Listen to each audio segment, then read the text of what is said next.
actually going to start off by doing something a tiny bit different. We actually got these Starseed Oracle cards in. And so these are the ones, the Starseed Oracle. So I'm just going to flip a card this way. It gives everybody a moment to come into the live, and it still is engaging for the people watching the video after. So, okay. Normally, I like to zip right into the information because I feel less nervous.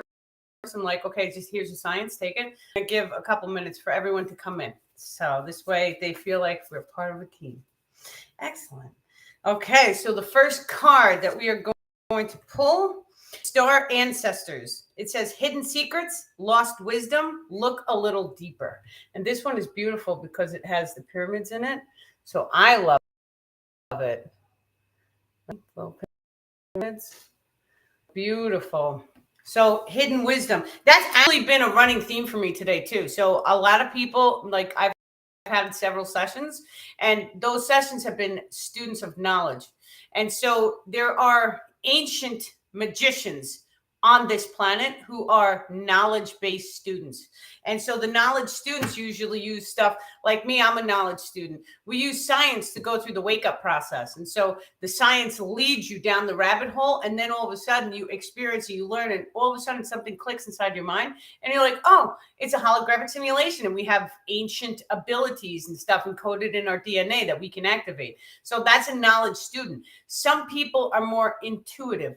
And so they may be naturally drawn to feel. They may ground into the earth. They may talk to a tree. And then all of a sudden they activate their extrasensory abilities by doing it the intuitive way.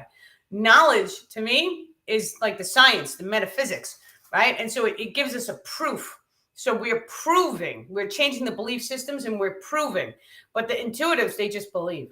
And so one system, the knowledge system, is a very masculine or straight lined or thought process. And the intuitive is very feminine. And so they just go into nature and they know. They already know that they're connected to everything. And so I've seen people when I was a child who used to hug trees, and they had no idea that we were all connected. They knew something inside of them. Those are the intuits. So yeah. Hello, Melissa. Welcome, guys. Thank you so much for tuning in and joining. So we do have a couple of things to go over today. So we'll do this really quick. Let me just see. So on the 11th, so Saturday, February 11th, we do have the monthly inner Zoom private group channeling session. And so that's basically where you guys get a one-on-one with me, so you can ask me questions directly. A lot of times the questions in the comment box, if I focus on them, I get so sidetracked. So the Zoom is different because then you can ask questions and I actually take the time to read through those comments. So that one, you can reserve your seat at daniellelipton.com. Once again, I like to keep all my classes and all the inner Zoom, all these things, I like to keep them small. I don't like them to become too many or become webinars. So this is a smaller class. It's on Saturday, the 11th at 8 p.m. Eastern. Now, because of the demand of the attachment release and healing class, the last attachment class that we did run, it was more of a healing class. So I went through everybody's and I started pulling the attachments off of them. They started releasing, they started healing, and I started explaining stuff. This new attachment class is a master class. And so people who are like Reiki healers or doing healing energy work on other people, you guys definitely want to get in, because I'm going to go over the types of attachments, the levels of attachments, how to feel them, how to sense them, how to pull them off, how to know. And so many times when we start to unlock our inner frequencies and rebalance our chakras and such, we start to raise our frequency. So when we're around the really dark, dense attachments, we can feel it. And so anytime you're having an interaction with someone, well, not you guys, but me, I feel their attachments right away, especially if they're the really, really negative ones. So it's like, it like hits you in the head. Right. But most of the times I'm always in the right place, right time, so that I don't experience them. However, if I'm doing sessions with people and I touch into their energetic grids, it's like wham, and I feel them right away. But that's my job, because then I know how to pull them off and clear them. I know what needs to be cleared. So it's a blessing. So each and every one of you guys watching who learns the attachment release, I want each and every one of you guys to call upon the star people to help clear you after working with any and all attachments. I want you to know your hair is an antenna. So you have to wash it, use salt, because salt clears the antenna. And so think about it this way. It's magnetic. It's holding your emotional frequency, and it's radiating off of you, which then tunes you into different timelines, and it changes the flow of your manifestation. And so me personally, I've done attachment sessions where I was too lazy to wash my hair after. And then all of a sudden my back hurt. The one time I couldn't sleep, and this was the first time I couldn't sleep, and I was like, what's going on? Right. And then my Starman, who's Arcturian, he had to call in the whole Arcturian medical team to do a full evaluation on me. And they said it was anxiety attachments that I didn't shower, didn't clear after. I took a shower in the morning, my hair was done. I didn't want to get my hair wet. All right. So it's like part of being human. They're like, the second that you guys touch any attachment and start releasing and pulling, you got to take a shower or bath. And they like a bath with salt, any type of salt, even a salt, Dead Sea salt products you can even use. So just to wash, and your face in specific. Now, this is where everything comes in. Your knowledge comes in, your ears, it's all in the head area. And so they said specifically, if you cannot wash your hair, wash your face, because all the attachments, it latches onto all these baby hairs that we have. Even the women, we have baby hairs that look like arm hairs, and so they latch onto them, and then it changes us, and it can affect us. I didn't take it seriously, and now I take it seriously. So now I know better, right? And that was my lesson to learn. So now I'm telling you guys, I know better because I went through it. So you guys should just trust me. Take the damn saltwater bath. You'll feel amazing. Okay. So we have the attachment masterclass. We're going to learn how to identify attachments, release of attachments, different types of attachments. So we're going to go through the whole range of them, and then how to sense if you carry attachments or if other people around you carry attachments. So I'll teach you guys all this stuff. This way, it's like a masterclass though. And it's going to be very rapid, and you guys, it's going to be like, okay, bam, let's do this. And then you guys sense, and then you feel, and then you know. And so that one is Saturday, February 11th at 6 p.m. So once again, we have the attachment class, and then we have the intermonthly Zoom, Saturday, the 11th. And so both of those can be reserved at daniellipton.com. This way you guys have the links, and you know. I also put them up on my Facebook page. So you guys will see the nice pictures. I go to Canva, I make pictures for everyone. I think they're cute, right? It's very solar system-ish. So yeah, we do have some serious topics to discuss today that are well, we're going to speak on the empath and the narcissist cycle, because this is something that it runs current in most and all light workers and starseeds. So the second that we dive into a relationship, and that relationship, now being a light worker, being a starseed, we're more naturally attuned to love and kindness. And so we may have gone through our school years. We may have been the oddballs. We may have been the black sheep in the family. We may have been the outcast. That's normal. That's perfectly normal, because if you think about a frequency wave, the star people are saying your frequency was up here, and not to put anybody different, because it's only a frequency. It doesn't mean we're better or worse. It just means it's a different frequency wave. So your frequency may have been up here, and people's may have been down here. And so you always felt a little bit divided or separate. That's normal to be a starseed and a light worker. That's perfectly normal, because you're more open, caring, kind. And so it also means that you probably got backstabbed a lot. You probably have people talking about you a lot, right? And so they didn't understand, because they didn't understand what was in your heart, because what's in your heart is your greatest asset in the entire world. And so when you go into your heart and you set it free, it really, you could do magic for your entire life, because even if you don't want to believe in the extrasensory abilities, which are scientifically proven, but even if you don't want to believe in them, if you just open up your heart alone and start to come inside your heart and do the breath work and be thankful and grateful and positive, it has the effect on your whole life. It can change everything for you. And so, and we hear people saying that all the time, right? Just, oh, forgive, have love in your heart. Like every single religion talks about being loving. When I was very physically focused, I threw all that out the window. I'm like, they do not live in this civilization. Those people had no idea what they were talking about. Now I understand scientifically what those people were talking about and why they were saying it. Because the more you come from your heart, the more love you broadcast, the more you forgive those people who trespassed against you, whatever you want to call it, the knife throwers, those people who, you know, you walk through fire for them and they turn around and they got you good, right? Forgive each and every one of them, no matter how hard it is. And I had to do it in my life. I forgave every single one. Not only that, but the really, really advanced, like the ascended masters, whenever someone crosses you, you may be in a position to really, really, really cause harm to them, and you never do it. And so that was another thing that I've done every single time in my life. And then people used to criticize for me and call me a punk, right? Like, oh, you can't hit them back. You're a punk. And I was like, it's not worth it. I'll let God handle my war. And I only used to say that because I had someone else show that to me. So my friend, she's a little older than me, but she's very religious and her family's very religious. And she used to always say that God will fight my wars for me. I'm fine. Right. I send them love and compassion. And so she was a role model for me. And then that's how I lived my life. And now I understand it from a totally different perspective, how she was guiding me to do that modality. And I had no idea. So it's so funny how the synchronicities pan out in your life. And you're just like, oh, wow, they were setting me up so that I could be who I am today. Because if I would have cast the stone at them, what happens when you cast any type of energetic is that energetic comes back at you tenfold. And so this is why we're told forgive, because it cuts the cords you're releasing. Forget, let go of it. You don't need to harp on it in your mind. It doesn't mean let those people back into your circle, because boundary rings are very important for each and every one of us. If you know someone who is low frequency, always fighting or toxic or just not up to your level, we always want to shoot for the stars. Well, you should really be surrounding yourself with people that are going to pull you up, not down. You don't want to have people leeching off of you or latching on to you, so to say.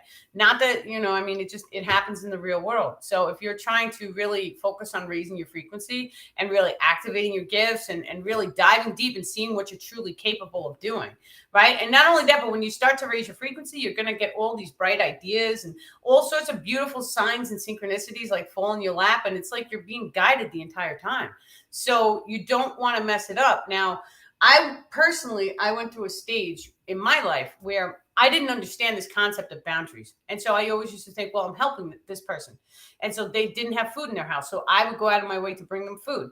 And then the people around me would always tell me birds of a feather flock together. And I was like, but they're starving. Shouldn't we feed them because they're starving? And so I never quite understood until now, because there's a frequency transference. And so even though you're going over there, you're hanging out over there, you're dropping food, you're being nice, you're being kind-hearted, but their frequency is blending with yours. And then your frequency is lowering because you're having that engagement. And so I want each one of us has a top 5 friend circle. If you don't have top 5 friends, let's say you're isolated and you only talk to one person, then your top 5 is one person. That's fine. So your top 5 people, if you take each and every one of their salaries and divide it by 5, you get your salary. Right? So that right there tells us that there's an energetic transference from the people that you are hanging out with. So all of the people that you are hanging out with, they should be high frequency. Now, that does not mean go cut off your parents, right? None of that stuff. They're your parents. You're going to love them forever. You're going to hang out with them. But when it comes time to focus on your growth, it is okay to set boundaries and limitations in the outside world and just keep focusing on yourself, keep focusing on doing what's right for yourself, being healthy, going to the gym, eating the salads, whatever modalities that each and every one of you guys feel drawn to. I like to switch modalities. So sometimes I'm at the gym. Right now I'm on a gym streak. So I just started going. So I went a bunch of times this week. And so, but I've been eating salads and right. So these are different modalities, mushroom tea, but then it might switch. And then all of a sudden I'm onto something else and I see how I feel. And then if I feel like maybe whatever I was doing last week was working, then I'll switch back. And so each and every one of us are being called to do that too. You have to feel what's right for you.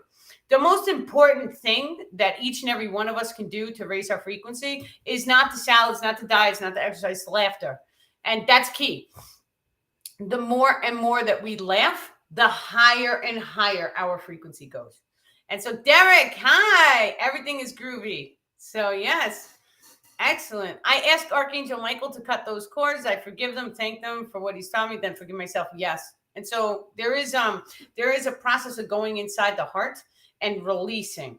And so the star people had showed me this too, because I always thought, of course, you read stuff on the internet, right? I always thought cutting cords was waving a crystal, and I now cut all cords and I call back my power. And that's what online said. So I believe that we are divine beings and we can say all that. And even if you call in an angel and it happens.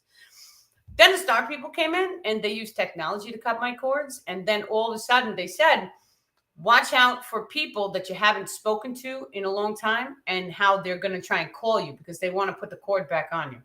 And so all of a sudden they would cut the cords and the next day I would have a handful of people call me or text me, try and get contact with me, right? And the second I would text them back, wham, the cord was back on. And so, yeah, it was wild. But then, I still would wave the crystal. And then I believed I was cutting the cords by doing that. And then I would go through another Arcturian energetic clearing.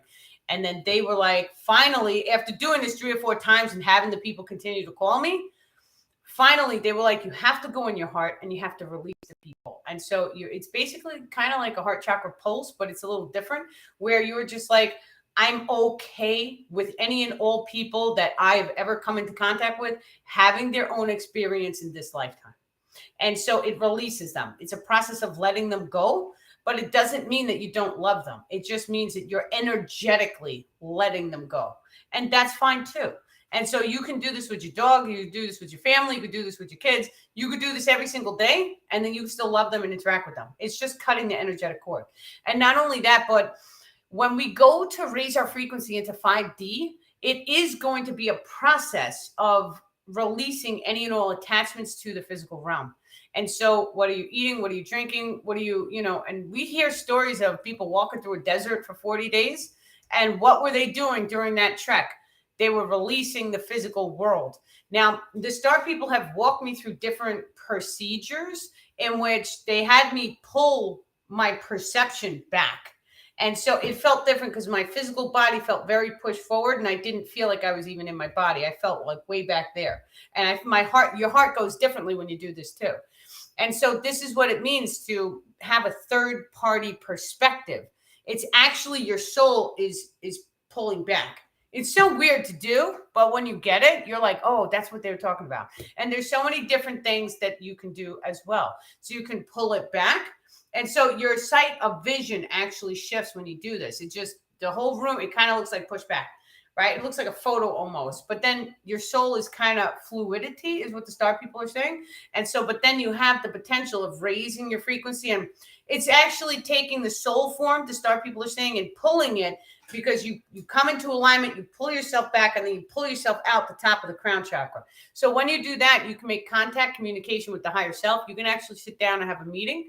You can talk to your spirit guides, your angel guides, all sorts of guides are up there. 5D is up there. So the star people we have one time where they actually allowed me to feel what it felt like to be pulled up there. And it was blissful. It was joy. It felt like heaven, right? It felt like everything was love. That's the only way I can describe it, except it was pure love and bliss. And the only thing that I did was pull back, and they pulled me upwards. And so I felt myself get pulled. It was so weird, but I did it. So there's more to this life than we've been told. And this is how you do it. You have to start placing your focus on doing things like this. The last few days have been amazing. The energy I feel in the center of my head and the base of my head. Yes, absolutely. Oh, that's so funny. His nickname, his profile name is Archangel Uriel. And so Uriel is one of the angels that I've been calling in to do all of the attachments. Raphael, Uriel, and Michael are the 3. So that's a good synchronicity for me. Yeah. Many people from my past, I'm 61, have circled back around suddenly, all through Facebook. Yes. And so that's part of the energetic cords, and they're putting cords back on you. So whatever you did before, you probably cut all the cords. Yeah, absolutely. Good. So let's say, okay, we had a couple questions come in, and it was, where is my cutoff for narcissistic abuse? And so that's a deep topic because many of us experience it. Now, because it's narcissistic and we run the empath and the narcissist cycles, this is part of the natural evolutionary cycle of a starseed and light worker. Many of us, not all of us the star people are saying, but many of us get sucked into this cycle because we're holding all the light. And then, well, I mean, you could kind of say a lot of times it starts with jealousy. So when you're all happy and high frequency and your partner, everything keeps going wrong or it's not going the same and they don't know any better to hold light. So then they start attacking because they're getting energy out of you. So that it starts the entire cycle of empath and narcissist, and the manipulation, suppression, all of these types of different emotions. I've gone through it, many people. And so, but a lot of times the people feel stuck. Like, now what are you supposed to do? And it does not necessarily have to be an intimate relationship. It can be a family member. It could be, right? Oh, what did you say? Where do you start and where do you stop? Just saying me or someone else? I don't know. Anyway, so Derek, maybe write that one out a little bit better. I wasn't sure if it was me or someone else. So the empath and the narcissist. So where is it? Where do you stop? Oh, duh. Where do you stop that cycle? Thank you. Starman was like, where do you stop the cycle, duh? Okay, so it's tricky because each and every argument that you get into with the person, it's like you compromise. You always want to compromise because you always want to keep the peace. And then all of a sudden, years go by of all this compromisation, and then you lost yourself. And you're completely lost and you're completely down in the dumps. And a lot of times too, you can get a heart shade. And so a shade in front of your heart is actually it's like a blockage. And so many times we manifest that heart blockage because it protects it. We think, your higher self thinks it's going to protect you, or your conscious mind thinks it's going to protect you. The star people are correcting me. But what actually happens is you cannot feel love when you have that. And so I have experienced that. I know what it feels like. It's not a fun experience. And so when we have something like that, you really have to go inside and you have to cry, because crying helps to release it. But when you are unable to feel love anymore, it is the saddest existence on the planet. And so to even think that there are other people having this experience right now is heartbreaking in itself. So what we want to do is, whenever you feel choked up, and if anybody got like the chills or you didn't feel good as I was saying that, that's an indication that this is for you.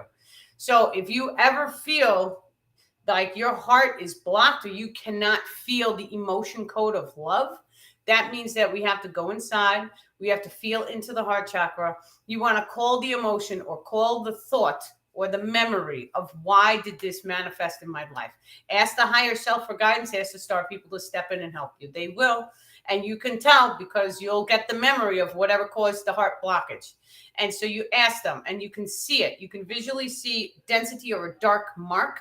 Imagine that there's a big ball of green surrounding you, and just close your eyes and imagine that if there's any darkness, show me the darkness in the green chakra. And then just grab it, throw it on the floor. The angels will sweep it up. It's fine. And so stop. And so when we do this, you could have, like, a lot of times you'll see a circle inside the primary vortex. You also have a lens inside of each chakra. And so the lens is just like a lens that we look at, of like a glasses lens. And so when I do the sessions and I do the energetic clearing, we want to wipe off that lens, because if there's any dirt on it, it actually ties into the eyes and how you see into the physical reality in that chakra subsystem.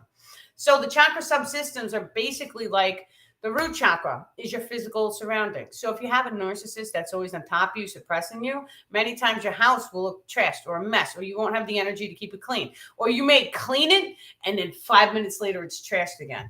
And it may bother you even more. And so because it bothers you even more, you're shooting off this negative toxic emotion, which is lower frequency. And it causes that little lens to get all blocked up. And then all of a sudden your house is falling apart because you sat here, you didn't make moves to get yourself healthy. Because many times money comes into play in situations like this. And so people feel like they can't get out because they may have kids and they're stuck and they're in a house and they're with a partner and it's toxic and all this stuff takes place. I see it all the time.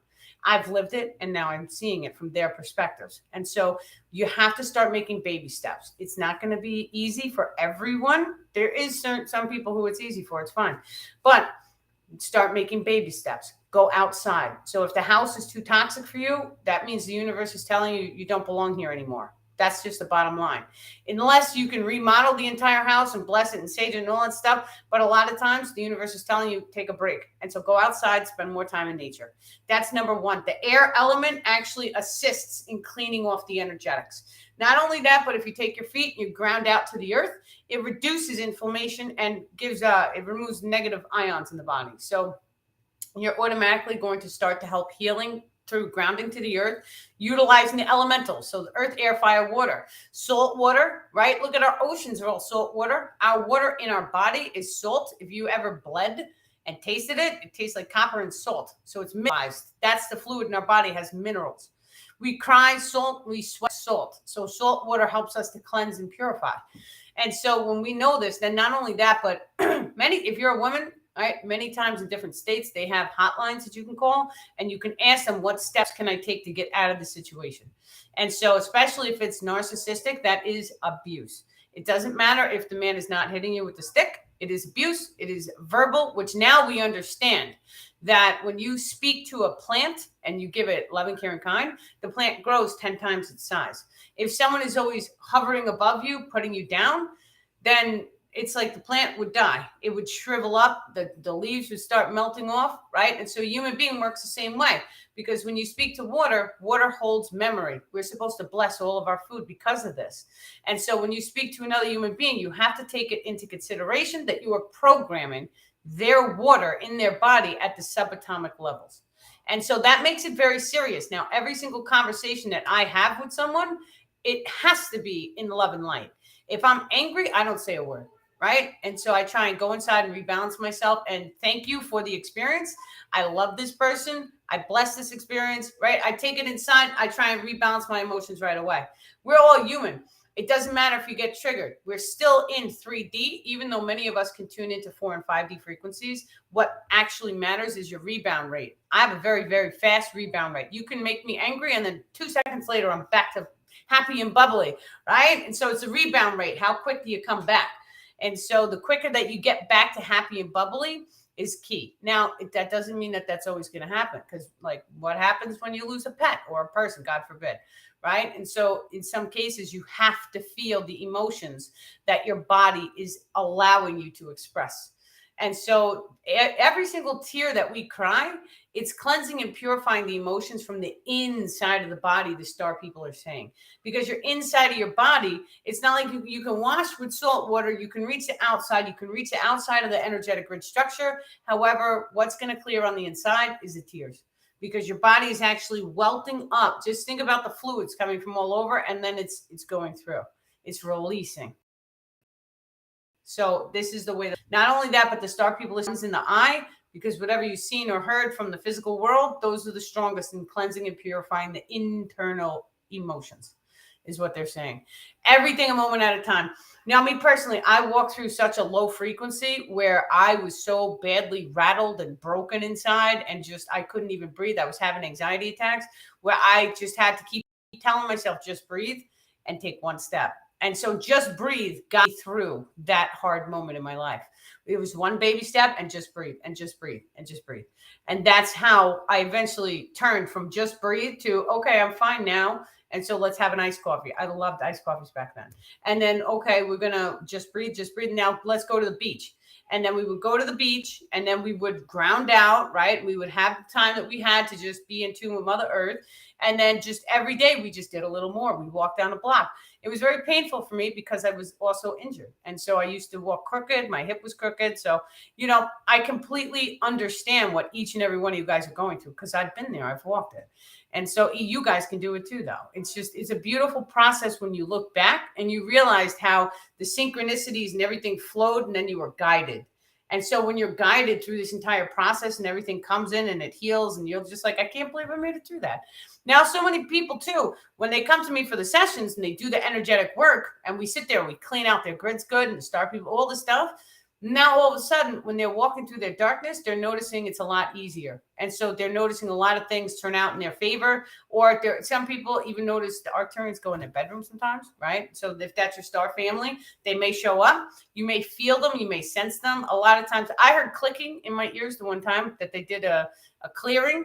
I thought it was the Arcturians at the time. It was the mantis beings. Now I know. Right. And so things they expand when they're ready to. So the mantis beings came in, and I think that they were definitely doing a clearing on me, the star people are saying. So they all work together. It's like co-workers sitting around a coffee pot, right? Like they all chat amongst each other. I don't know if you guys saw it, but like I said something the one time, and like someone else channels the Arcturians who was watching my video, and then her Arcturian guide spoke to my Arcturian guide, and it's wild. Like they're real people. They are real people on a real ship. So it's just so wild. I have heard we are jumping way many timelines fast right now. No wonder I've been feeling spacey with headaches. Yes. Well, we're constantly shifting, actually. And so the way the actual reality works, it's a picture with a picture behind it and a picture behind it. And it's flickering billions of times each second with each heartbeat, the star people are saying. And so I've seen the way the hologram flickers this. This is the flicker rate. And so your vision has a flicker rate. Time, space controls the flicker rate that you see. So if you're seeing a really fast flicker rate, it looks like the physical reality that we perceive. Now, anyone who's about to engage in trauma, let's say you're about to get into a car accident, the flicker ratio slows down. And so you start to see everything in slow motion. Now, there's also a sense of hearing that slows down. Everything gets really, really quiet when trauma is about to strike. And so we know that things get eerily quiet, right? When trauma is around. If you go into like an abandoned asylum and you see ghosts, right? It's eerily quiet in there. Like you can hear a pin drop.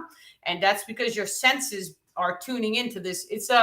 I normally call it a trauma frequency code, but the star people are saying it's just a lower frequency coding. And so the way that our frequency works, it spirals like the DNA up, and time space flows the same exact way in that spiral. Now, they've been telling us on so many different videos, I've told you guys about the frequency of the light, right? So your binary codex frequency that comes from the higher self, it's actually 3 different frequencies in the shape of a triangle, and then it vortexes like the DNA. And so, but it spirals in like a spiral. What else would you call it? It's a spiral that comes down, and then it goes through your body, but it's really tight, so it kind of looks like a tube. And then it's connected into the Kundalini channels of the physical form. Now, this comes in, it's a triangle, but it's spiraling, so it looks circular. And so it comes down circular, it radiates out circular, and when it comes back together, it's like the orchestra guy, how he does this, right? That's how the energy flows. And then when it comes back in, it forms the sacred geometric shapes, which make up the physical reality. So this is why many of the instructors on the planet tell us, you have to change your frequency to change what you see on the outside. Yes, and this is how it works, because this frequency that comes down inside your physical form, when you change your emotions change your magnetism. Your chi energetics is what we project. So whenever you pick something up, like a pen, and you say, I love and bless you, pen, you are using your heart chakra, which is magnetic, your emotions, to project your chi energetics, which is electrical in its nature. These are your thought patterns. And then all of a sudden, it's having an effect on the physical reality. All physical reality or all physical matter is either in a wave or a particle. When you place focus on something, it turns it into a particle. When you drop it on Mother Earth, it turns it back into a wave. When you drop something on the earth and it's a wave, Mother Earth takes it back, because that's her frequency wave, and she chooses the life or death cycle of any and all things that are not consciously being focused on, is what the star people are saying. So let's take, for an example, an abandoned house. So you have an abandoned house. You left it there. The government or somebody else owns it, yada, yada, whatever. It's an abandoned house. That abandoned house is going to deteriorate very rapidly because it's a wave, and it's Mother Earth is reclaiming it. Now you have a family in a house, and let's say they go on vacation. And so they leave their house for 6 months. Nothing happens to it. It's still brand new, because it's still in a particle phase of matter, and it's still in a particle because they love it. So they're focusing attention, even though they're not looking at the house, it's theirs. They own it. They love it, right? That love gets cast. And so when we start to learn that we are casting energetics 100% of the time, then we start to take things more seriously as far as disrespecting each other. And so you will, I want to say 99% of the time. Okay, maybe like 85% of the time, you will never, ever, ever hear me disrespect another person. Even if I'm yelling at them, I do it very, very politely. And so it's quite funny to watch, but it's like, it's very, I think it's hilarious. If you're in my range and you're getting yelled at, you must have messed something up big time, because I have a lot of patience. Okay, let me see. Instead of the visions, new heart, and reflecting how it can show you the truth. If it is hurting you through compassion, the higher self will let you know to get the signals. Yeah. Try to embody the higher self. So if you get a wider perspective, hurting is general wisdom behind its deep love expanse. Yes, we have to learn through trauma. Unfortunately, that's the way we learn. And so think about it this way. If we were here, all of our needs are met, and then we just got to hang out and chill all day and laugh and have fun, that would be fantastic. But guess how many years it would take us to evolve? It would take over 200,000 years. So this is just actually, the star people are saying more like 26,000 years, because it goes with each yuga cycle. So, but it's not a full, he's saying dark ages, and then you get all the way around, like copper, bronze, gold. And then the golden age is when you evolve out of the 3D. That process is going to take over 200,000 or similar to that. He's saying it's a little off. My number's off, whatever. Yeah, so I love how he corrects me. So either way, it's going to take a little bit of time to go through the evolutionary process. Now, this is amazing because it gives people a time to choose a planet to reincarnate on. And then you can so choose to kick back and go through the ascension process slow. Now on Earth, what happened today was that we were at a very high frequency. The human consciousness grid was at a very, very high frequency, and then it fell. And when it fell because of man-made technology, except it wasn't really man-made. It was extraterrestrial made. Long story short, it's here, it's on the planet. And so we take a look at the China Sea and we take a look at the Bermuda Triangle. There's pyramids underneath the ocean that are generating a type of distortion frequency. So when in the day of Atlantis and Lemurian, they had a solar flare, that solar flare hit those pyramids and all of a sudden everyone got amnesia. And so they may have been in an extremely high level consciousness and then they fell down to a level 0, which means that they couldn't remember who they were, what they were, how to open a door. Right. So unless your Merkaba field, which is your energetic grid structure, is properly counter rotating, which means you have a triangle up and a triangle down. This is how the toroidal field works. So if you have a look at the sacred geometric shapes, right? Well, let me do this side because it has a broken corner. See, this is your toroidal field, this little crystal. That's how it works. And also behind me, you guys can't see, but this is a flower of life. And so the flower of life is exactly how your Merkaba field is sacred geometrically shaped. The star people are saying.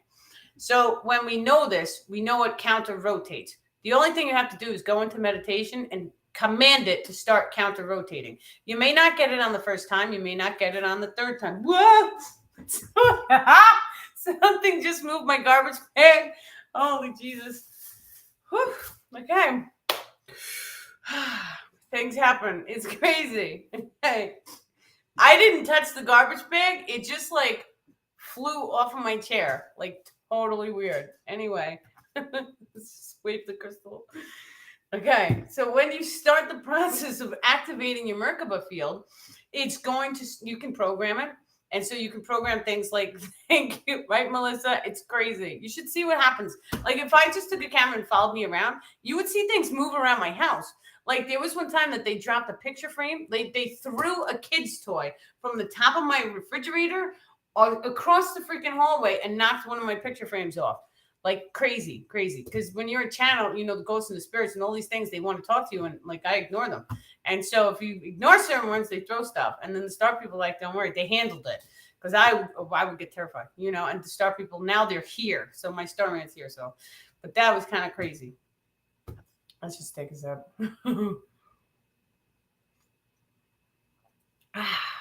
Excellent day.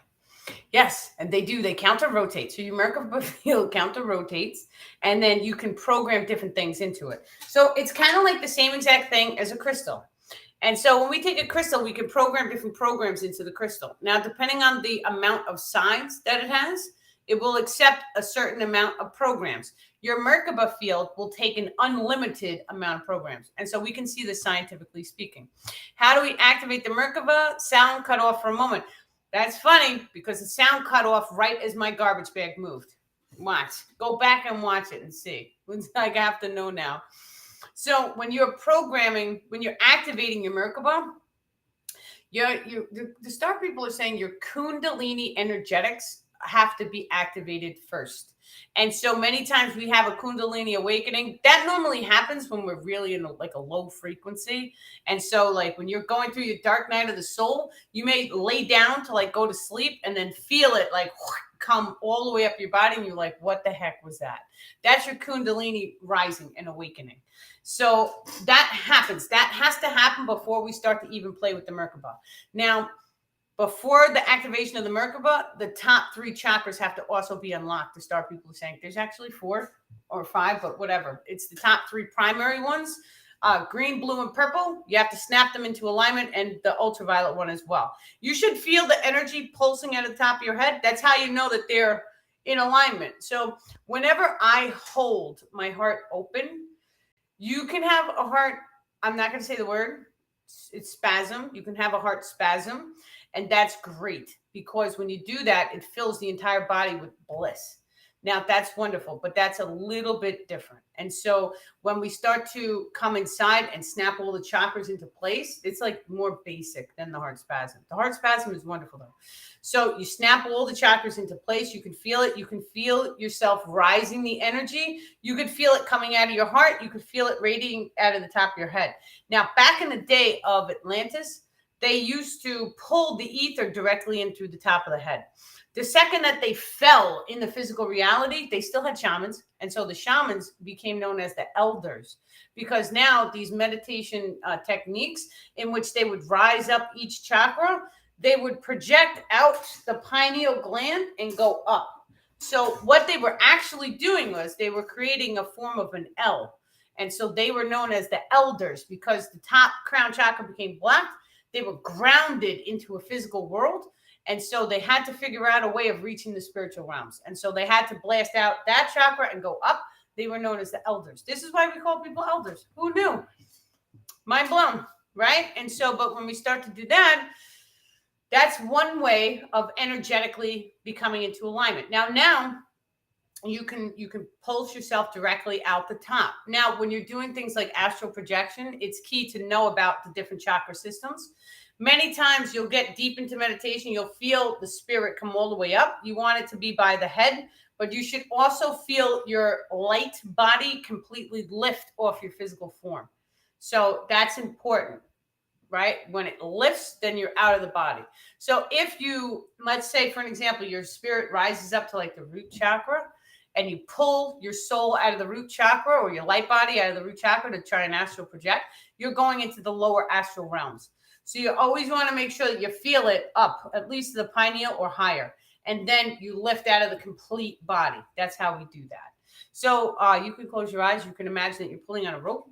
And then that rope will pull or allow you to pull your essence or your light body out of your physical form so that you can go fly around the universe. And it's just amazing, right? I went into the center of the earth. There's fire people there. I thought that they couldn't see me. Then the guy turned around and tried to grab me. It was so terrifying for me. I was a beginner, right? And so then I snapped back into my body and I was like, oh my God, it's crazy, right? It's a wild ride. Like being human and learning all these things, it's amazing. It's wild. Yeah. Can I help you to get a Kundalini during a private session? I am not sure if it's happening to me before.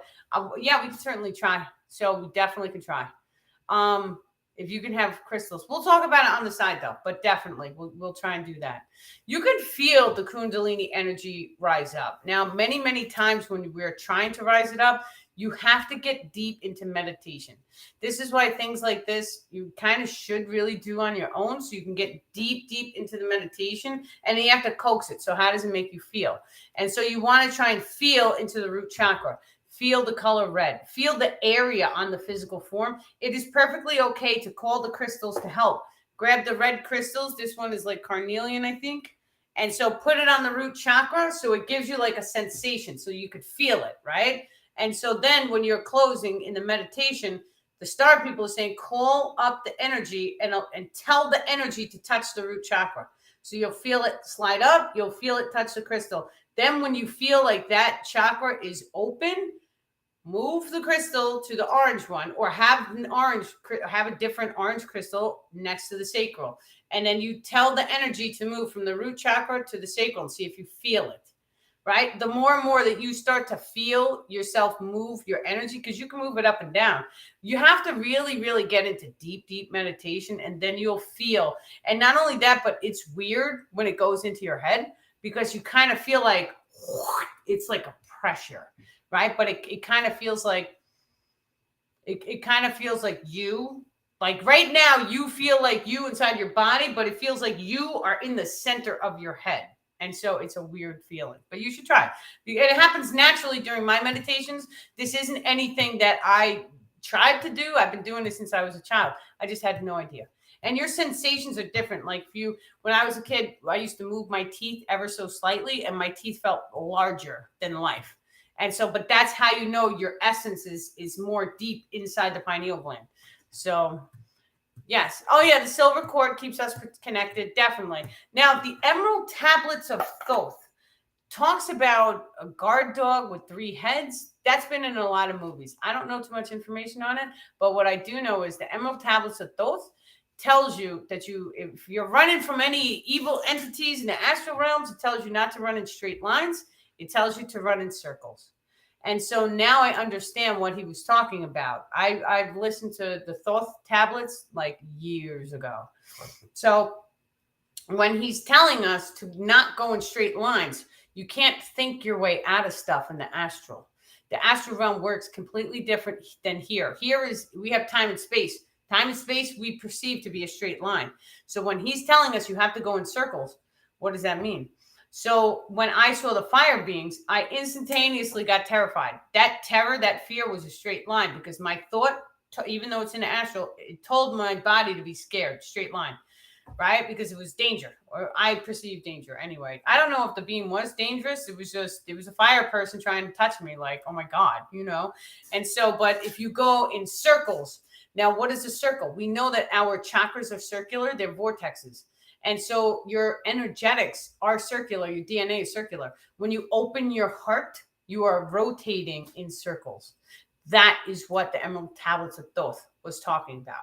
So if something is trying to grab you in astral realm or some crazy stuff you were seeing, close your eyes and drop into the heart and just be happy and positive and loving and joyful. You can even call upon God or the angels or Jesus Christ, whoever you guys are in tune with, that's fine. And so, but you could call upon one of them, open your heart, and thank God for saving you, right? And so all of a sudden, when you open your eyes, everything will change because it's the astral realm. It's not, it's fluid. There's no time and space, and it's all a manifestation of what's coming from inside your psyche.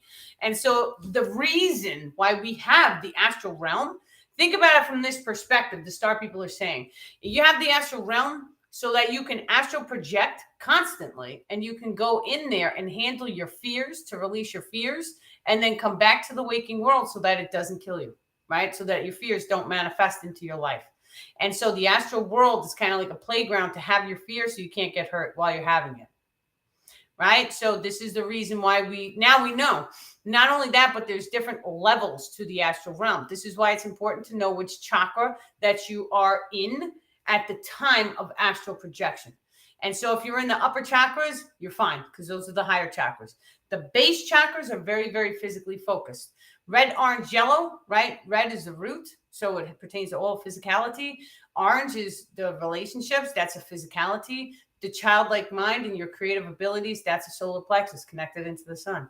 But green, blue, and purple is where you start to see love, communication of that love, because it has to flow through the heart to communicate it. And then the pineal gland is connecting into the astrals and seeing beyond the physical realms. So that is extremely important for each and every one of us to realize there's more here than we have ever been told. Now, when I started learning about the astral realms, I started asking questions. Why aren't we told this in school? Why don't they teach us about these abilities? Why? Okay, it's spiritual, so why don't the churches tell us to meditate? They tell us to pray and be God-fearing. It depends on the church, but you know what I'm saying here. Like, we should have been taught this stuff. However, because we're starseeds, we're getting taught this stuff by extraterrestrials. How amazing is that? Like, hey, it's pretty cool. I think so. Yeah. So, and then not only that, but the extrasensory abilities is just out of this world. When you start to activate them, it's amazing. It's amazing. And so I've had experiences where the weather changes, right? So I close my eyes and I visualize, thank you, universe, for this beautiful blue sky, sunshiny, warm day. And then I say, Amen, Usa, Usa, Usa. And then 9 times out of 10, it turns into a blue sky. Now, we know for a fact that some people feel their aches and pains when the rain is about to come. What does the rain do? Because the rain is like a form of our tears. Your tears come when you're in pain. Why? Because it's washing away the emotions. So that rain that Mother Earth has is washing away the emotions of a particular location code. And so people get triggered in their pains and aches and sorenesses when it's about to rain. Make sense? So when we know this, now all of a sudden you can sense the weather. Now we have hematite and magnetite crystals inside of our brain.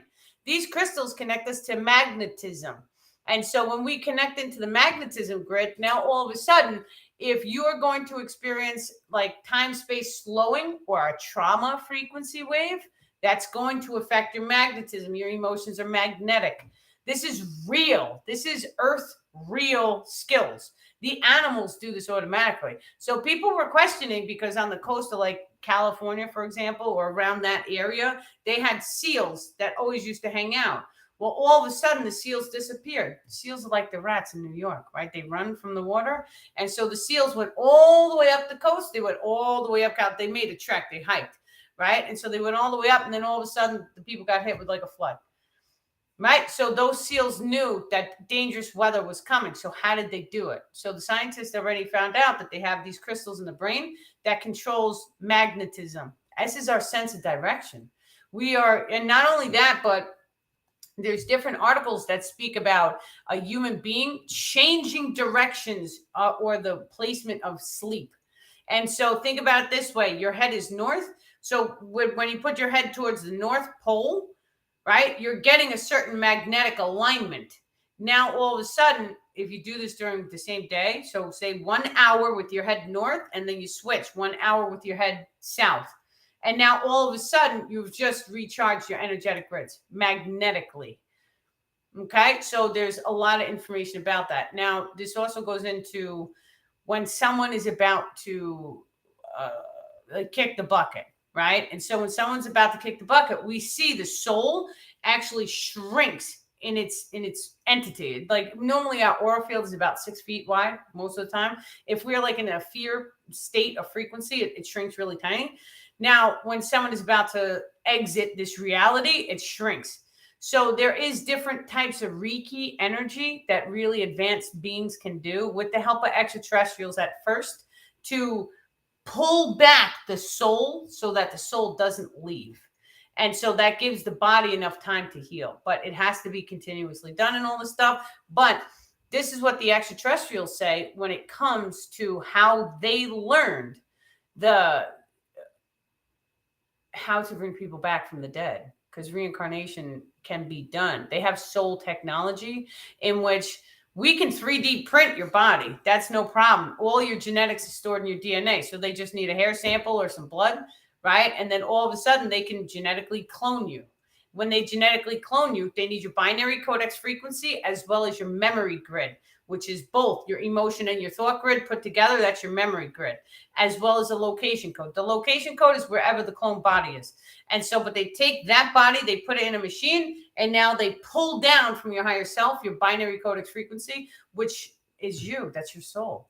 And so these guys, they don't worry about death because they can just, easy bake oven, and then they have a new body and all the stuff. So this technology is real. Extraterrestrials have this. Some species are millions and millions of years more advanced than us. So we have to assume if the Egyptians were talking about the Book of the Dead and how they reincarnated people, and the reason why they mummified people was so that they had the DNA to revive them one day, so that you could bring that soul form back into the physical world.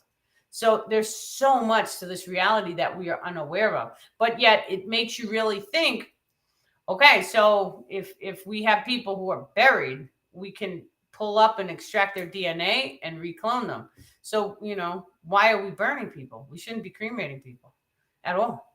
Now, the monks, too. This one is really, really interesting because the soul stone is real. And so I had a post come out sometime this year about the soul stone.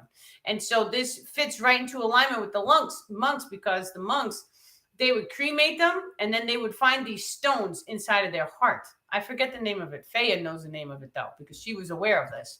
And so when we find these stones in the ash, then they save them. And they say, oh, it's like the heart stone of the monk. Now, what is a monk doing? The monk is actually tuning into bliss energetics. And so that bliss energy, when you're tuning into the heavens or you're tuning into 5D, it actually is sending back an energetic frequency. Of course, it's going to hit your heart first, but it makes the physical form more crystallized in its nature. And so this is what the solar flash is also going to do to us.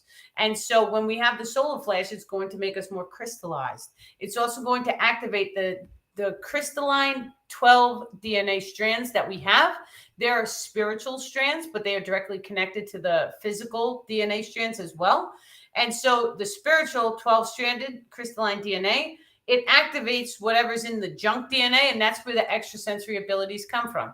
We can activate the extrasensory abilities now when we use trauma. And so when your fight or flight systems in the body is there specifically to activate to save your life. And so if you are going through a very traumatic moment, like let's say a car falls on whoever is working on the car, and the teenage kid then pulls the car off of the person, saving his life, that's because of the fight or flight systems. Will the flash feel uncomfortable? No. The flash is going to it's like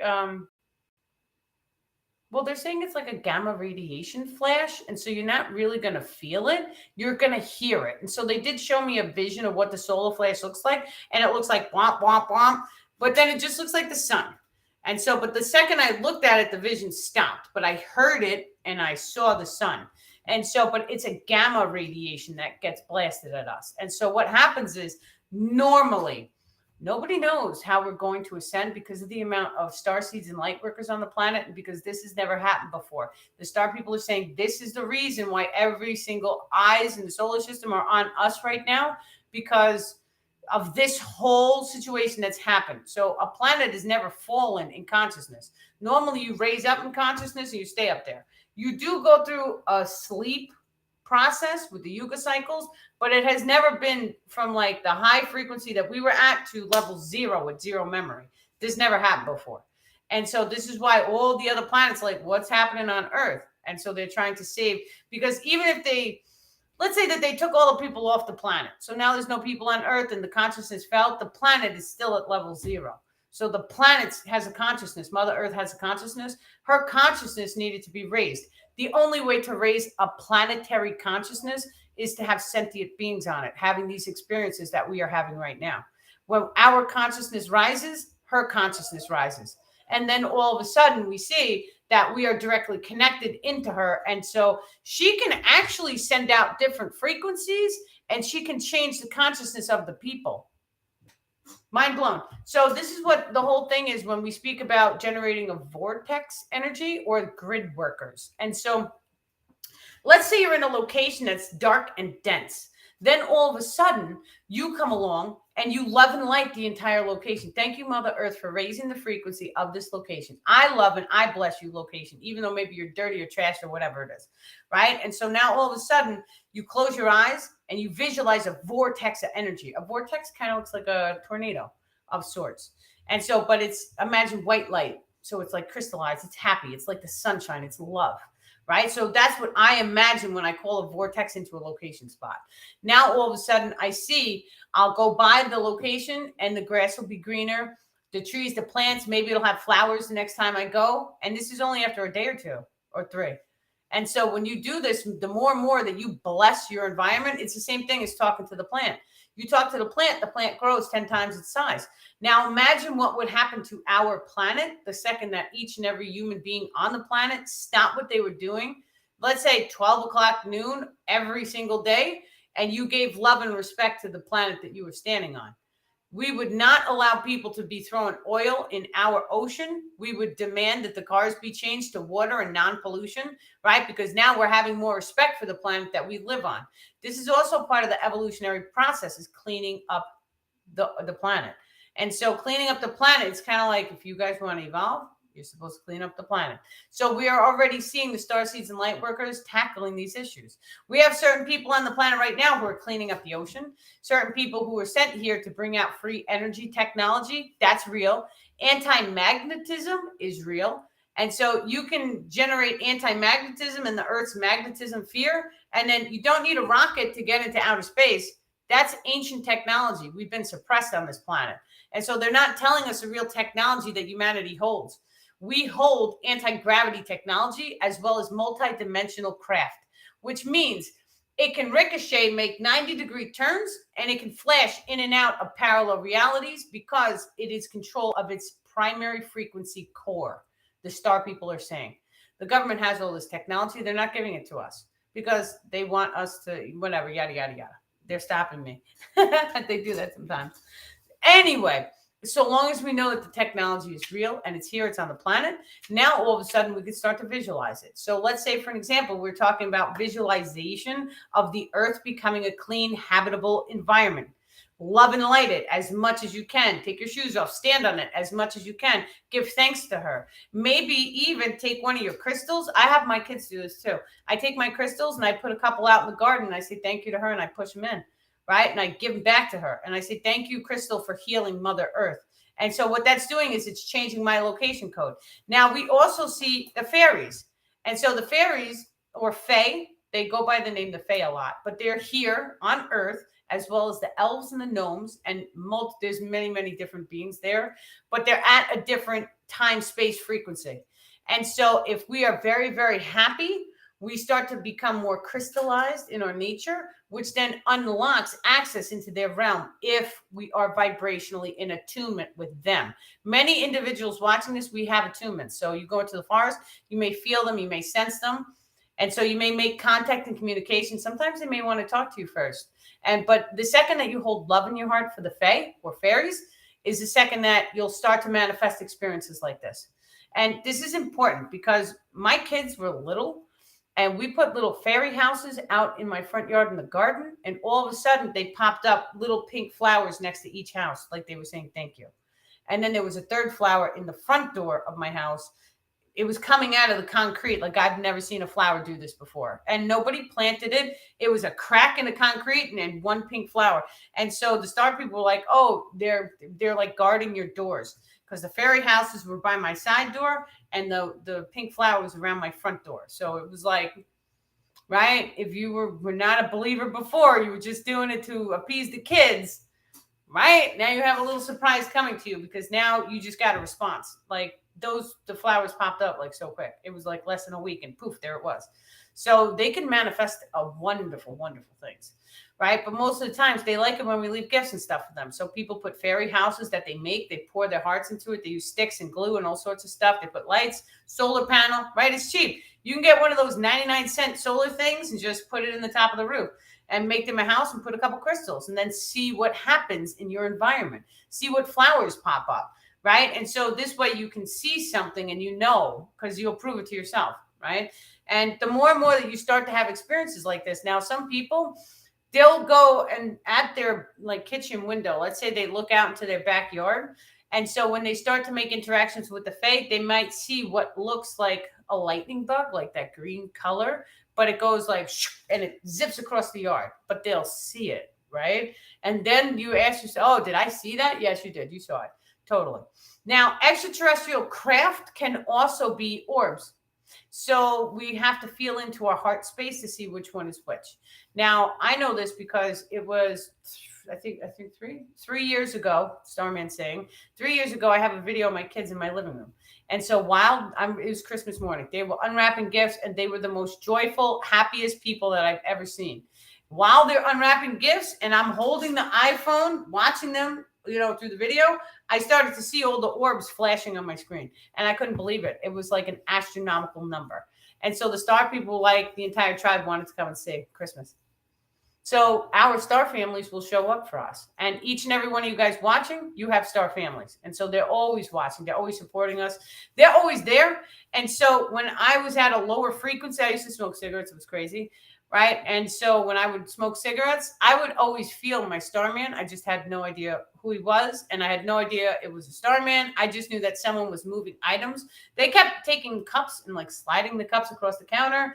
Right. So I wasn't scared. The one time he dropped a broom, I jumped like a little kid, man. It was not funny. There was 0 people in my house. I was home alone and a broom just came flying out of the corner and fell down. I was jumping, right? So then there I go. I went to bed. I hid under the blankets. It was so funny. But they do things, the extraterrestrials, they do things like this, right? Because they're a star family, especially if you're a channel. And so I know some of you guys watching your channels because my team has spoken to your team and apparently there's several teams watching. So it's just like, it's just amazing. Absolutely. Thank you guys so incredibly much, star people, for watching us channel and for being, with your channels. And thank you for allowing this contact and communication. My team especially thanks you as well. And so we are very, very grateful for the experience, and thank you. Many love and blessings. So yes, wonderful. Does anyone have any questions? Okay. Gotta fly. Bye, Derek. Love and light. Many love and blessings. Yes, excellent. Okay. Is there an energetic pulse or event scheduled for March 22nd? Oh, so that's funny that you asked that question. See, 3/11 is an energetic pulse day. I don't know why. What's up with the numerology? Maybe a numerologist will be able to explain that to you. I just know that that's a solid fact. And so we take a look at the history of the timeline that we're standing on. This is always the best way to tell what cycle repeats come. And so 3/11 is a cycle repeat. Frozen water. Okay, that's different. So 3/11 is a cycle repeat. And so March 22nd is 11 to the second power, basically, or whatever it is. It's 1122. 11, 22, and 33, they're power numerology numbers. And so we always see things shift on particular zodiac alignments along with the numerology. So we would have to go through and check out both, and then check out, Starman is saying, your personal zodiac to see if you personally have any shifts coming up too. So it doesn't mean it's a bad thing. A lot of times it's the location code or the civilization ring above our heads that goes through the changes. So let's take, for an example, I mean, there's no good examples here that are coming to my mind, but it's the universal, the location shift. So the civilization shifts, right? So we've seen the civilization shift. One day we're happy and peaceful and driving around like nothing happened. And then all of a sudden everything changes overnight. So sometimes things like that will happen. Sometimes, now on 1/3/11, we had a tsunami. And so the tsunami hit, I believe, Indonesia, I think.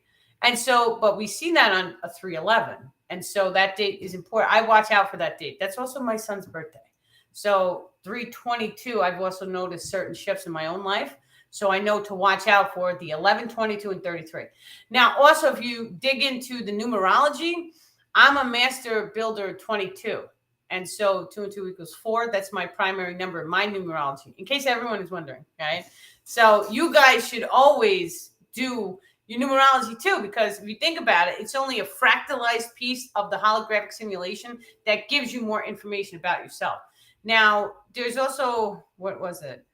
Something personalities. What was it? Like 21 personalities or something? And so, or something personalities. It was a number of personalities. And that's a website. I did that and it was spot on. And so it was just absolutely amazing. So everyone should have that done. Or 7 personalities, something like that. And so they did personality testing. Now think about it. We go to school and the government does all of this IQ testing and all of this testing. And then not only that, but they have the internet. So when the internet first came out, we had the phones, everyone started doing personality testings. So of course the government's going to take all that data, right? And then they're going to put pieces together with the numerology because they know all this information. The CIA knows all this information, right? It's crazy. It's crazy. I wake up on 11/11/22 or 11. Yes, same thing. That's my mom's birthday. Blessings. 353. Sharon's a 5. Yeah, nice. Gorgeous. The long time story. Yes, that's right. Instagram. Can explain. 3/11 is it's a shift day. We actually used to have a band called 3/11. And so we know that they program like the music industry and all this stuff through numerology, through things like that. They put things in the TV. We're not going to talk about this stuff. Okay. What do you think about life number using numerology? Yes, the life number is very, very important. I like to know these things because it just gives me another glimpse into what's actually happening. So I feel like the government guy is here. I was talking about the government man. Now I feel like he's here.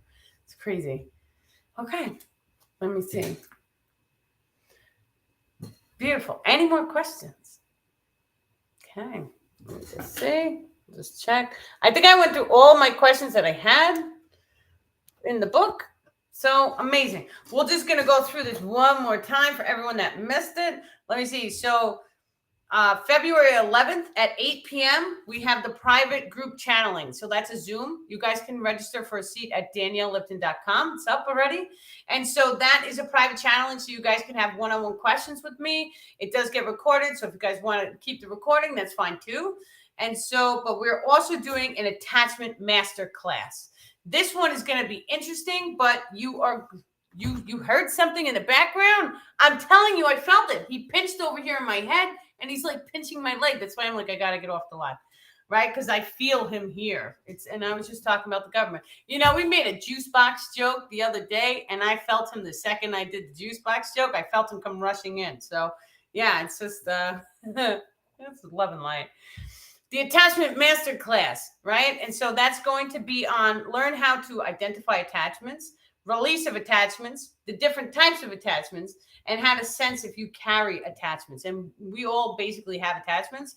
So what attachments do you have running? A lot of times we have them and it's subconscious. So they're running in the background, so we're not really aware of them, right? And so we just want to dive in and we want to see how to release them, see how they feel. So all this information, this is a master class. So it's going to be a lot of information. It's going to be rapid. I'll send you guys the Zoom link so you can download the video after the class. You can get registered for your seat at daniellelipton.com. It's already up on the website. That one is Saturday, February 11th at 6. So we have 6 p.m. on the 11th and then 8 p.m. for the intermonthly Zoom. So both are kind of like back to back. I space extra time in case I run over because there's a lot of information. And my main goal is to get you guys the information that you need. Because if you know the information specifically about attachments, you could take the information and go help people with it. Or you could at least help yourself. Relieve yourself of all the attachments, clear yourself, and then all of a sudden your vibration raises dramatically when you start to clear these things off of you. So it's just truly a blessing. So I do offer private sessions. Now, I've been doing the healing sessions, but I am going to offer attachment clearing sessions. The attachment... Oh, Ellen, stop it. You can come and listen. The attachment... What was I saying? I do offer sessions. I am going to start offering attachment clearing sessions. Those are going to be an hour to 2 hours long, depending on the person. The second that we dive in deep to the attachments, it's very emotional because they latch onto your emotions. And so it's a very emotional process. I encourage people to bring crystals and tissues and all sorts of things. But if we're diving deep into the emotions and releasing the attachments, then I'm not stopping until I feel like you're good. Right. And we got the bulk of it. So even if it goes over 2 hours, whatever, it is what it is. So I am going to be putting those up on the website this week. So those attachment release sessions, I'm only going to be able to do them once a day because it's a process for me too, to go through all of that density and darkness. And then I have to do the work of cleansing and spiritual purification and all this stuff. And it's a process. So that one's a little more tricky, but I really feel like it's going to help people because some of you guys are meant to help a lot of people. And so I've had so many sessions and the star people like, this one's an ascended master and she came here to help hundreds of thousands of people. So if you guys want to jumpstart and heal the attachments and then all of a sudden you feel a lot better, right? And so it's a wonderful experience. I will be putting that session up on the website later this week. And so we're just going to feel into it and see how it goes. But for right now, I do offer healing sessions and ascension sessions. The ascension sessions are very interesting because like what extrasensory ability gifts that you guys have an attunement to, that comes across. And plus the star people always give me your star family's name. And so I've seen some wild ones come across, like there's crystal people who look like real crystal and there's crystal foxes and stuff. And like some people work with the aquafarians, they work under the oceans. Other people have had lives in Sirius B with the Arcturians. The Arcturians send me a lot of them. So I get a lot of Arcturian star families coming through. So yeah. Okay, I've been under attack since the beginning of the year. It's been so intense. Yeah, so someone threw voodoo at me once. And what I now know is that when they mess with the dark arts like that, it actually sends the attachments or the archons, which are very similar. It's like the same thing almost, but it sends them and then they latch onto you because they were cast at you. Many times that's like blood magic and all sorts of crazy stuff. I don't deal in any of that nonsense, but I had it thrown at me, so I know how it feels. Right. And so whenever someone tells me that they're under attack, I take it seriously. And I know it's true because I felt it myself. And I didn't believe it when it was happening to me. I was like, no, you're crazy. That's not real. That's only on a TV. Who knew it was real? right? And then when I started doing the attachment release with the star people, I started figuring out, oh, okay, so the voodoo cast all this at me, right? And then this is the reason why there was so much denseness and darkness in my location coding. So it's real. So I take that very seriously. But anyone who's under attack, you would want to do an attachment release, because the attachment is exactly what's attacking you. But we always have to realize that we are divine beings, and we are the ones in control of our holographic simulation. You have to be in alignment to allow the attachment to latch onto you. And so let's say, for an example, you have a tiny bit of sadness inside of you, and someone casts this at you, all of the sadness attachments can latch onto you. This is just the way it works. It's horrible. It's horrible to experience, and I would not wish it on my enemies. I don't even have enemies, but if I had enemies, I still wouldn't wish it on them, right? I wouldn't throw a rock at anybody either, but this is like a horrible experience. So yeah, I understand completely what you've been feeling. Yeah. I feel your energy as I watch you. Definitely voodoo. I want you to do the attachment release. Yes. Yeah, you definitely have voodoo. It's okay. We'll come and do an attachment. Do a healing session with me, and we'll just do it anyway.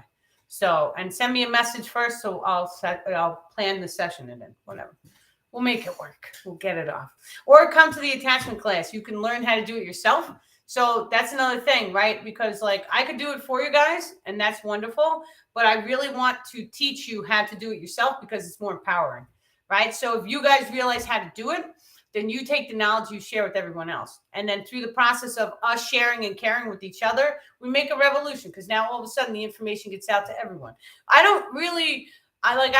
talk to all of you guys, and you tell me that no one else is talking about attachments and how to remove them. And it's like, I'm not scared of it, right? So if you need the information, just send me a message. I don't care.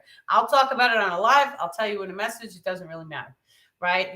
You have to, and this is part of the evolution process too. If I could just be a guide and a role model, you have to lose your fear. I'm not scared.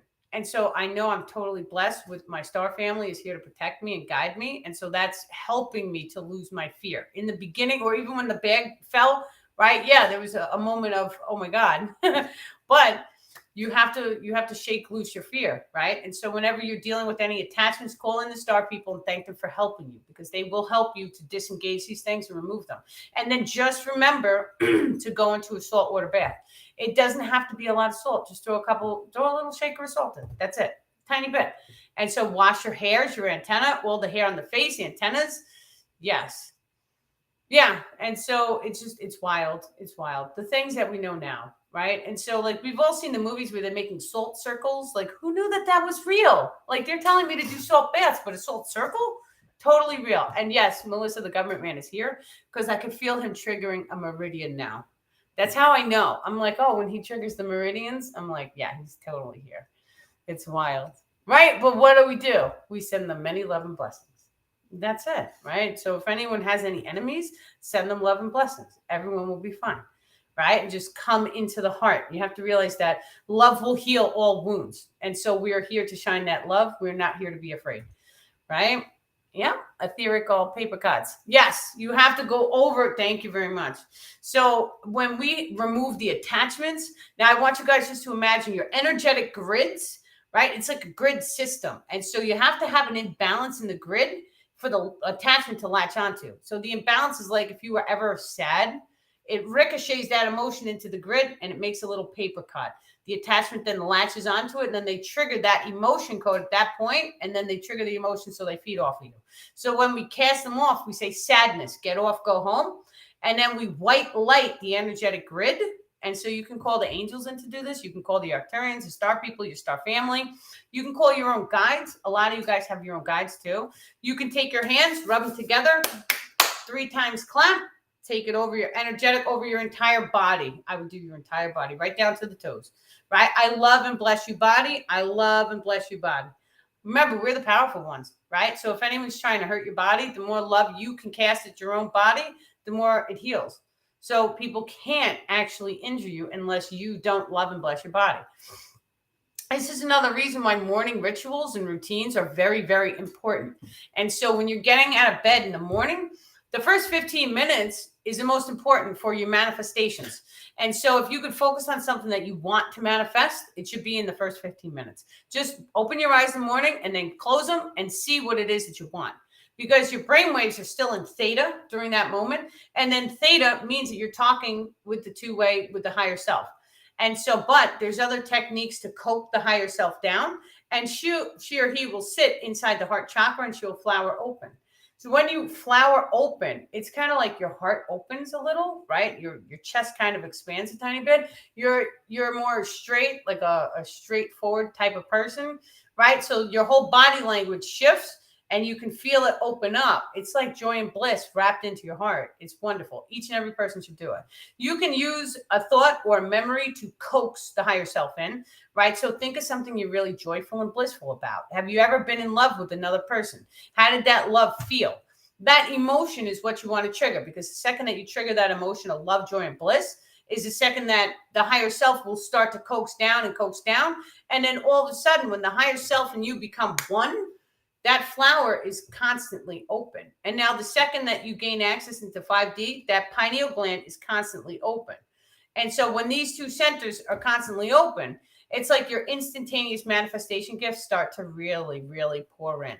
And so when you're following your highest passion and you're doing what you are here to do, each and every one of us, we have gifts, we have spiritual gifts. And I was going to say something, but it was not, it was...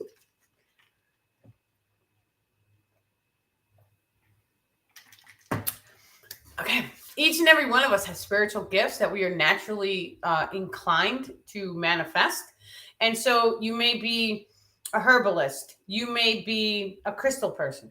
You may be a manifester. You may be a projector of energy. You may work with the energetic grid structure of Mother Earth. You may be a healer with Reiki or energy. You may have multiple gifts.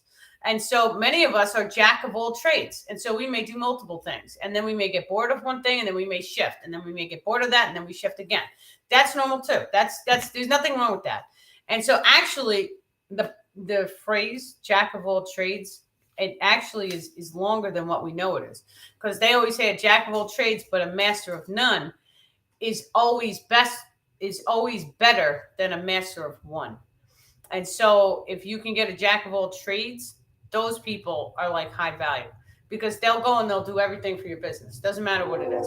And so I know this because that's how I flow. And so I used to work in the restaurant business as a bartender, as a waitress. I've done all that stuff when I was younger. And so I know that when you're good at picking up on things, and then you see other people who aren't as good as picking up on things. So the whole phrase goes like that. So if you guys can start to cultivate that, because it is actually an extrasensory ability, like who knew? Now, each and every person, you should be good at everything. So there are ways and techniques. Let's say, for an example, we have people on the planet, they were born and they didn't have the ability to communicate. So let's say they had a stutter or something. And then all of a sudden what they did was they put their focus on improving it. And the more focus that they put on improving it and like increasing their intelligence, now all of a sudden they're public speakers and they're highly intelligent. The more focus that you put on what it is that you wish to manifest, it will always manifest into your physical world. That's just how the reality works. We're in a holographic simulation. And so when you start to focus on things that you really want to achieve, things that you want to get, even if it means that you're good at everything, you start telling yourself, I'm good at everything. There was once upon a time when I was a cripple, there was a point when it was like, I couldn't use my body. So I was like, I need to be a genius, because if you can't use your body, you need to be smart. And so I kept walking around telling myself, I'm a genius. And then all of a sudden I felt like a genius. And then all of a sudden I started learning all this information about the conspiracy, right? And then when I would talk to people, I sounded like a genius. And so you can see when you put your focus and do it more and more and more, it manifests for you. It doesn't matter what it is. And not only that, but in the future, we also have to take something else into consideration. We are already seeing different types of herbs or supplements that are increasing the brain IQ on the planet. And so there's different formulas that give you limitless abilities when it comes to mental gifts. So the power of foresight, of seeing into the future and projection into the future timelines, that's real. There's chemicals that can cause that in the human form, but there's also frequency waves like the solar flash. But your body is a frequency generator. And so if you sit here and you fine tune your frequency by coming into the heart, loving the experience, loving what you have, and then constant thank you for giving me a limitless IQ.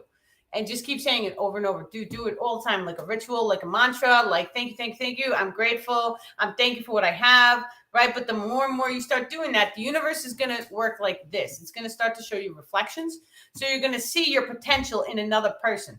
That's a reflection. Because when you see, and this is what we know as like mentorship, right? So someone who is, you're following them, and like not an idol, because we don't want to idolize people. We want to look at people like they're a mirror reflection of what we can be, what we can manifest. And so then now you know what to shoot for. And so, but most of the times we shoot for over that person, right? Because you want to set your goals to the stars. So, but then the universe is going to start to give you synchronicities. And so the way the synchronicities work is like, you'll start getting advertisements. And we know that the phone and all that stuff has the brainwave technology in it. It can read your thoughts and all that. So it's going to give you advertisements. So why not make it work for you? But it's all part of the holographic simulation either way. And so the universe is going to give you signs and synchronicities. It may even be in a newspaper. So it's not even a piece of technology. So like you want to be a genius, all of a sudden you're going to have classes come through of how to increase your intellect. Or you'll see something like a mind video game in which you play it and the brain IQ gets increased. And thank you very much, Ilio. Many love and blessings, son. And so when we start to focus on the things that we want to manifest in our physical form, right, we have mirror neurons too. These are really interesting. It's in the front neocortex. And so our languages, so it's like a copycat gene, but it's not a gene. It's the mirror neurons. It's a neuron. And so, but when you go, let's say, for example, I'm from New York. And so I talk like a New Yorker. But the second that I go, and it even worked, for me, it worked. I was watching Chef Gordon Ramsay, and that man is wonderful. And then all of a sudden, my family was like, wow, you're cursing a lot when you're cooking.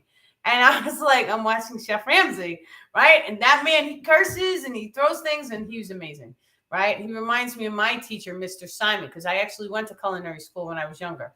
Mr. Simon used to do the same thing. So it was like reminding me of Mr. Simon. So it was great. But you start to speak, depending, the mirror neurons turn on, and then you start to speak because you're absorbing the frequency of whoever or whatever you are interacting with. And so if you're watching negative TV programming, the mirror neurons pick up all that information. And it's let's say, for example, you see something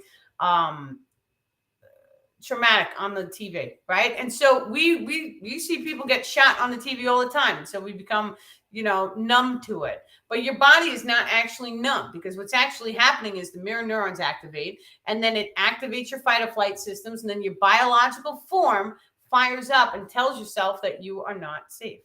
And so you don't even realize that this is happening inside your body. Melissa, you're from New York, Long Island. I'm from Brentwood, born and raised. So 81, I was there. Yeah, we just left there in 2019. So now I'm up a mountain in Pennsylvania. It's wonderful.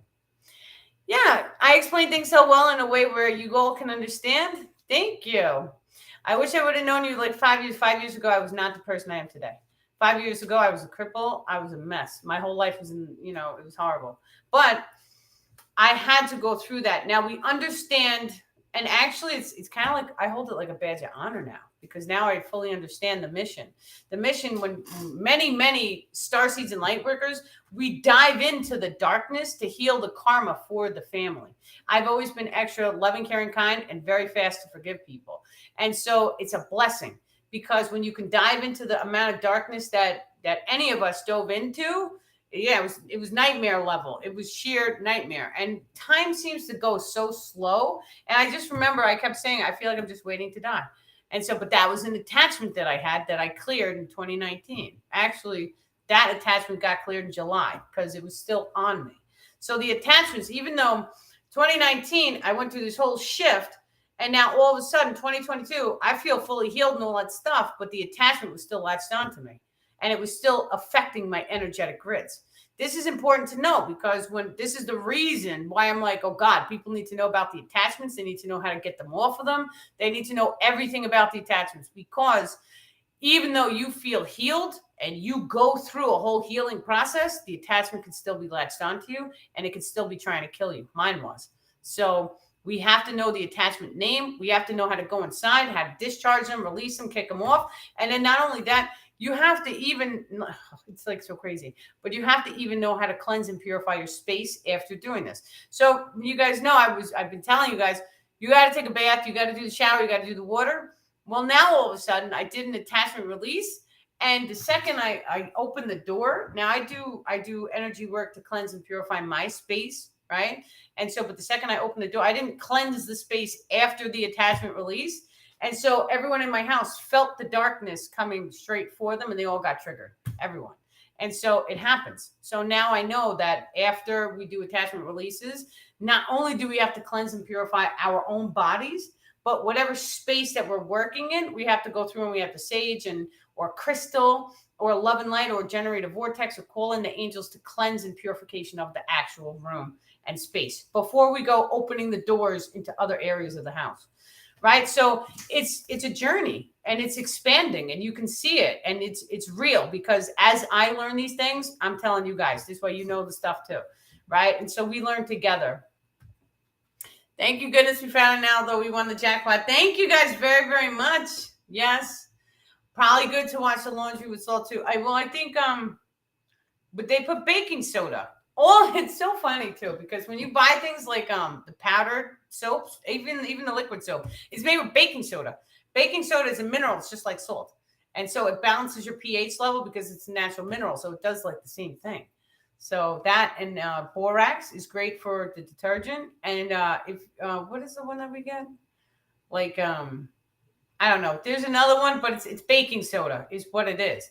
So if you take your white clothes and just wash them in baking soda and put a little essential oil on like a washcloth and just throw the washcloth in there, it comes out super clean. It smells delicious. And there's no chemicals, right? So baking soda is like the way to go. Now, anyone who's trying to make like Tide, right? For an example, like that liquid soap, they take the baking soda and they bake it and then they blend it in with boiling water and it turns into a thick gel.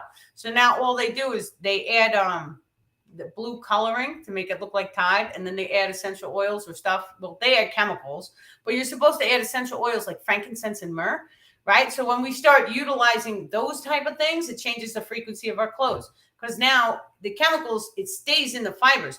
Not only that, but light ions. Let me tell you guys something. The light ion stays in your room or on your chair for 30 days. So for example, we can see someone who's passed away. Let's say they spent their last days in a bed. And now all of a sudden they passed away. They're no longer in the bed. So then people come in the room and they still feel their energy in the room for 30 days. That's because the light ions remains for 30 days. So if I'm sitting right here in this chair, my light ions will be here for 30 days. And then I get up and I move around, then the light ions, right? But it saves, it's like a safe spot.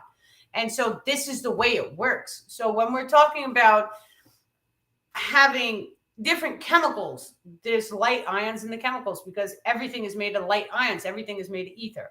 So that frequency of those chemicals, it gets embedded for like 30 days.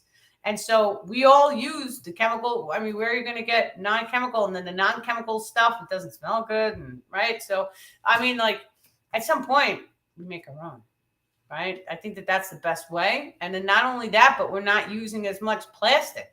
So this is, it really is taking the power away from the corporations as well, because do you need to go to a major retailer to get a loaf of bread? Who's making that bread? A big retailer? How do you know if a fly fell in the loaf and then all of a sudden they made it? We don't know. We don't know these things. They have certain standards, like you can have a certain amount of cockroach legs in your cereal and stuff, right? But now imagine that, because now we found a bakery, right? It's a nice walk from my house. It's like a couple minutes, but I take the kids there. We walk there and then we stopped in randomly. I swear to God, during the last convergence, like the timeline convergences, this bakery just manifested, because I've taken this walk many, many times. This bakery was never there. And my kids say the same thing. This is never there, but it looks old. And so, but now we go in there all the time and I let the kids get something, but it's a little old lady who's baking all the stuff, right? So I would rather give her every penny I make than go to like a big box corporation, because I know she has a heart of gold. She's such a nice woman. And I don't mind putting the money into a local community. And so that's how we vote. With every single dollar we spend, we are voting. So voting for big corporations, like that's another big thing in my heart, right? So I had to do the choice between Walmart and Target. And so I chose Target because I felt like Target's morals and the way that they treat they what do they call? They call us guests, right? Have you ever been treated like that in a Walmart? Walmart is kind of like, right? It's a different frequency, it's a different tone. And so when we start to really take note of what it is that we are engaged with, like, do you want to go to a rundown gas station to get a cup of coffee that's probably been sitting on the burner for hours and hours? I don't drink coffee, but you know what I'm saying. Or would you rather go to a nice upscale coffee shop where they're serving you in a glass cup?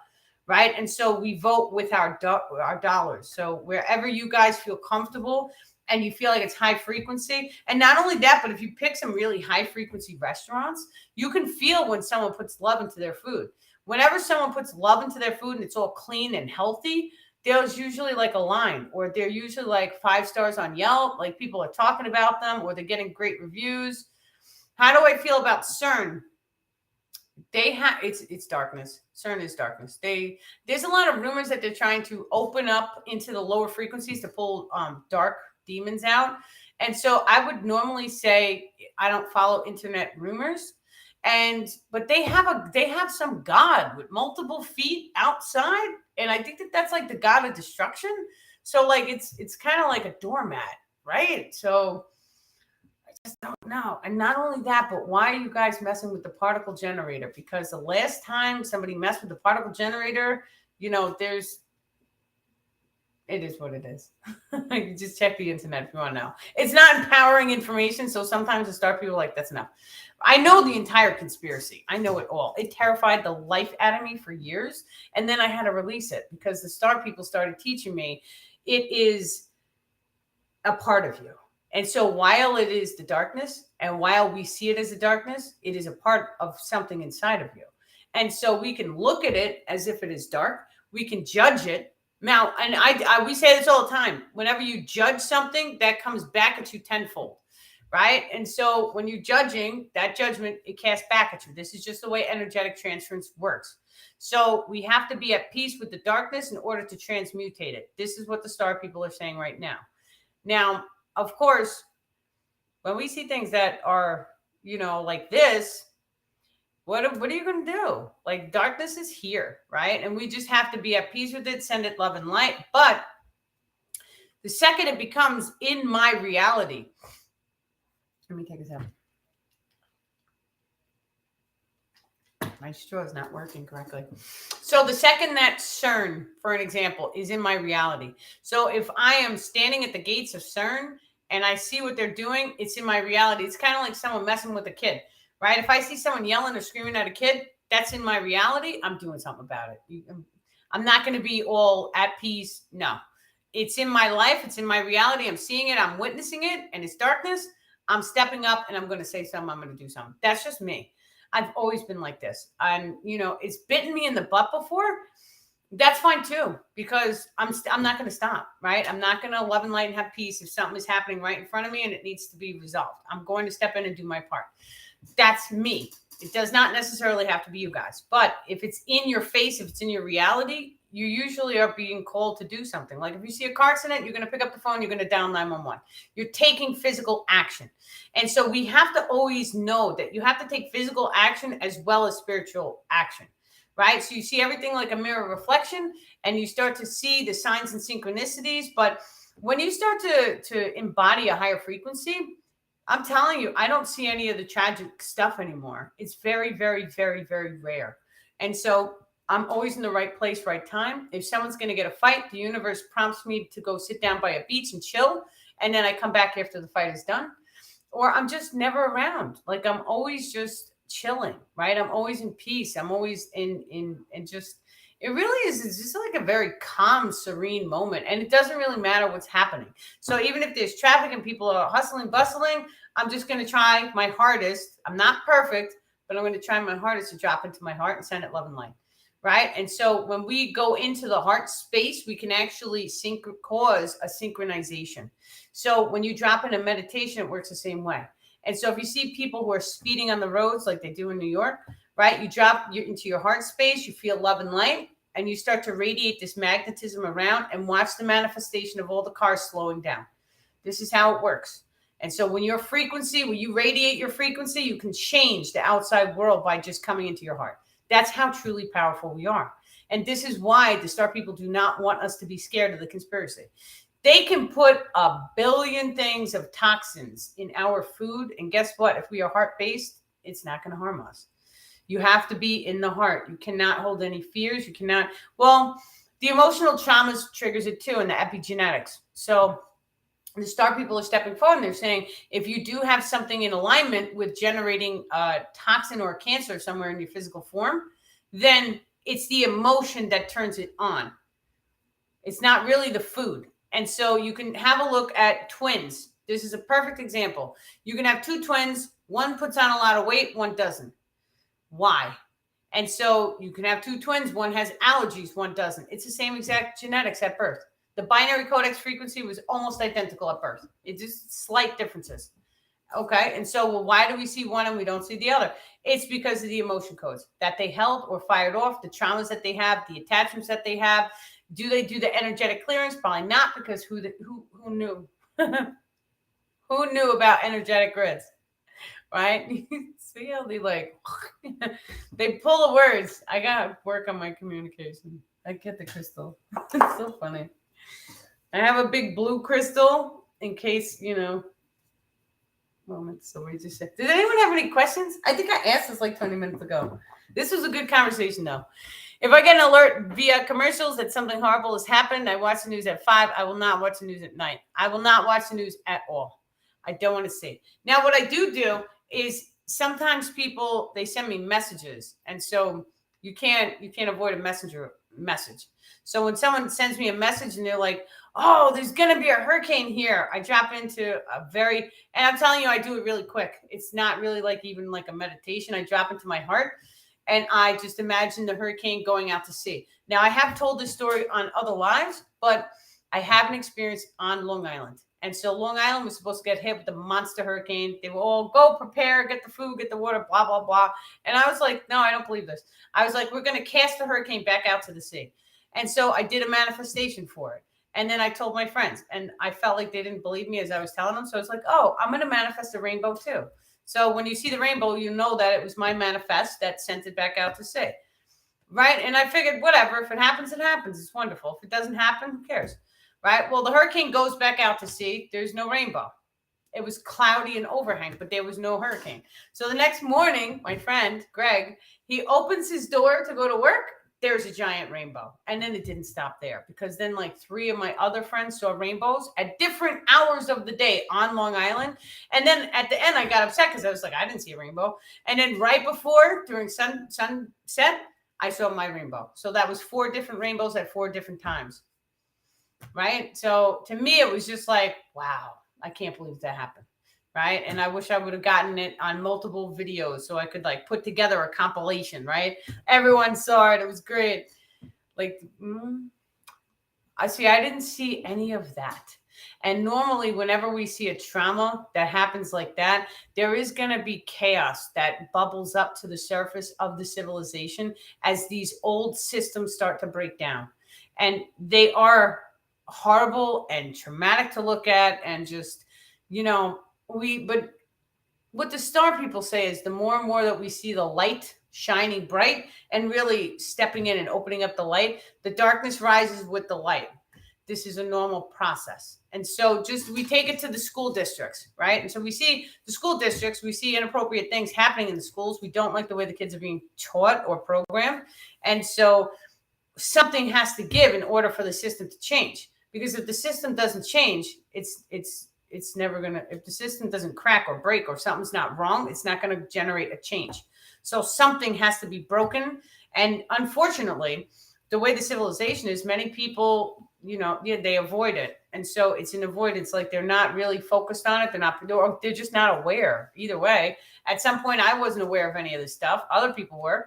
Right now we're aware, but we weren't at one point. So we have compassion for people, but something has to be broken in order for it to heal. And so me too, my personal life, my body had to be broken, and then I was able to heal. And it's the path of each and every one of us. This is known as the hero's quest. And so think about the frequency wave, how it goes up and it goes down. You have to just imagine that there's a dotted line in between the frequency wave. The amount of darkness that you hold it slingshots you up into the light to the same degree. So it has to be equal. There's a line down the middle, and the darkness and the light that you have the potential to hold has to be equal. So knowing that, that's sacred geometry, that's physics. But knowing that, anybody who walked through traumatic experiences, you're going to tune into the highest of the high of frequencies, which is the path of a master or a spiritually ascended person. So yeah, it's just amazing. See, Ellen, I didn't see any of that stuff. See, I took the TV. If I flip the cameras around, you see, I put a blanket over my TV. I should really unplug it too, with the little lights on, but I cover it with a blanket. I don't even want to see it. I have not even turned it on. It's been years. And so, yes, I do sometimes watch the TV on my phone, but I really try not to. And actually, I'm very, very particular about like I used to watch the Gaia app, and so I loved it. But then I'm like, you know what? I should just focus on my own stuff, my own information. I don't listen to other channels because I notice when we communicate about something, now all of a sudden I don't want to have that information that we communicated, or I watched a video or something like that. I don't want to have that change my perspective. I want my information to come right from the star people. So it's like I really like to focus on my own stuff. Plus my posts, I need to really figure out a way, because there's over like 500 posts. I want to make it so that it's on my website so that you guys can just go to the post name and click it and see it. So there is a way to put like PDF files and stuff. So I'm going to be, trying my hardest to get that done on the website so that you guys have access to, all the downloads. The downloads are so important. I do want to put them in a book. So hopefully I could do two things at once and like copy and paste into either the book and, whatever. And well, I just have to figure it out. I have to figure out how to do it, but it'll manifest. I'm doing it this year. Like I'm setting the intention to get it done. So, but I figure it's going to be different topics. So like attachments have multiple topics. And so attachments are like levels of attachment, how to release attachments, all this different stuff. And then I want to have all that stuff. So you can maybe enter like the keyword or something, and then all these posts come up. So it's like my notepad. If I could just let all you guys into my Apple notepad, that would work wonders, right? You could read everything. So yeah. Okay, amazing. We are going to end the session tonight. Thank you so very, very much, guys, for coming. I already told you guys about February 11th. We are doing the monthly inner Zoom. We're also doing an attachment masterclass. So come to the classes. Come see what it is. You know what? The attachment class is going to be amazing because there's a lot of information about attachments, but you're going to learn how to sense them, how to feel them, how to kick them off people, how to kick them off yourself. All this information that people really, really need to do. And so if people need to be healed too, we will take one-on-ones. We will, do attachment releases with them. And so see how you feel. A lot of the people I've been doing the attachments sessions with now, they've been coming back having exponential results. And so I had amazing results. It was like night and day. So I know what you guys go through, what it does. Yeah, thank you so much. My website is DanielleLipton.com. And so I don't know, Lee, if you could see, it's in blue on my screen. It says DanielleLipton.com, like right there. So this way you guys have it. Instagram too, DanielleLipton.com. You can find my Facebook page, TriaLifeOrganization.com. So this way you can read some posts and see all the videos. And then I'm also on YouTube. So YouTube, Tria Life Organization. All of my videos are under the live stream there. So you guys can go back and there's hours and hours and hours. I put all the information, all the lives I do for free. This way you guys have access to the knowledge. And then the only thing I ask is that you share it, right? Even all the posts I post on Facebook, take them, copy them, share them, put them on your phone. This way, they don't get erased. So save them. They're valuable. I think they're valuable because it explains how to ascend into the 5D. Yeah. So many, many love and blessings, guys. Thank you for coming. Thank you for having a session. I did end the crystal program. So this last round, we actually got Andara crystals in. I only have 3 more. And so the Andara crystals, people started getting the packages. And so I was able to whoosh and donate most of my crystals into the program. So I took everything down and it's just amazing. Like that was the whole point of the crystal program, was being able to send out the crystals. So yes, I do still have a PO box. If you guys want to send some like letters and fan mail and stuff, I like reading mail letters and we could be pen pals. I'll list the address on my Facebook. So if you guys want to send stuff in, that's always fun. I like to walk. So me and the kids, we walk to like the bakery, but then we were walking to the post office. So if I don't get mail there, it's going to shorten my walk. So if you guys want to mail me like a hike in a letter, it would be cool. So many, many love and blessings. You guys have a great, great night. And thank you guys for coming. I will see you. And I think the next lives are up on Facebook. So you guys can see the weekly schedule. And have a great night. Excellent.